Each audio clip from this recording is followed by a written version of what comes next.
తాజా 30 ప్లే చేసినా మేము చాలా సంతోషంగా ఆహ్వానిస్తాం. కానీ ఇలా ప్రజల్ని మభ్యపెట్టే విధంగా ప్రజలకు ఉపయోగం లేని కేవలం వీళ్ళు డబ్బాలు కొట్టుకునే గ్రాఫిక్స్ చూపిస్తూ కాలం గడిపితే మాత్రం దీన్ని సహించేది లేదు. అందుకే పర్మనెంట్గా ఒక్క ఇటుకరాయి కూడా పట్టకుండా ప్రజల్ని మోసం చేస్తున్న వీళ్ళ డిజైన్లకి వీళ్ళ యొక్క షోలకి ఈరోజు దూరంగా ఉండాలని జగన్మోహన్ రెడ్డి గారు నిర్ణయించుకున్నారు. కాబట్టి దీనికి మేము వెళ్ళటం జరగలేదనేది కూడా ఈ సందర్భంగా తెలియజేసుకుంటున్నాం.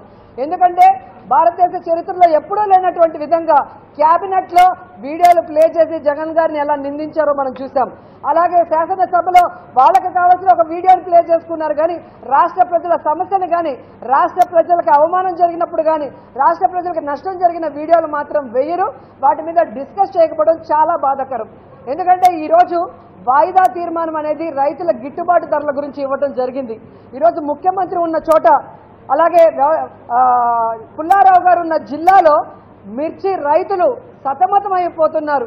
గతంలో 14,000 రూపాయలు క్వింటాల్కి ఇస్తే ఇప్పుడు 7,000కు పడిపోతే ఆ రైతులు అల్లల్లాడిపోతే దాని గురించి పట్టించుకోరు.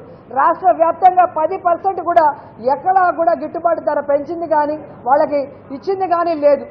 ఈ విధంగా ధరల స్థిరీకరణ కోసం 5,000 కోట్లు ఇస్తామన్న మీరు ఈరోజు 5 రూపాయలు కూడా ఈ 4 బడ్జెట్లో కేటాయించకుండా వాళ్ళకి మొండి చేయి చూపించి ఈరోజు దాని నుంచి తప్పించుకోవడానికి ఏ విధంగా గ్రాఫిక్ల ఈ డిజైన్లు చూపించే నెపంతో సభని వాయిదా వేసి వాళ్ళు వెళ్ళటం అనేది జరిగిందో మీరు చూడాలి.